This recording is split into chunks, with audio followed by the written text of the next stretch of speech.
Buti, nag-uwi kayo kita guys. Uy, may gusto akong gawin TikTok. Ayan. Sa labas.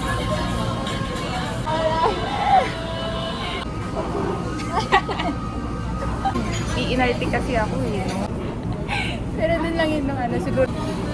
Kasi pag mag-dress, pag matagal mong di ginamit. Siguro 3 beses ko lang pinasok. Okay guys, we're back. Dapat ka naisip ko mag-vlog tayo about NPX. I-upload ko. Wala lang, sir. Tayo, ikaw pumasa ka after ilang months, tapos ilang ano lang yung review mo, tapos siya, nag-pass siya, full-time ano, tapos ako sa intake. O diba, iba-iba na nga. Experiences. Yeah. Yung isa mag-med, yung isa soft nursing, yung isa hardcore nursing, o diba? Malabas.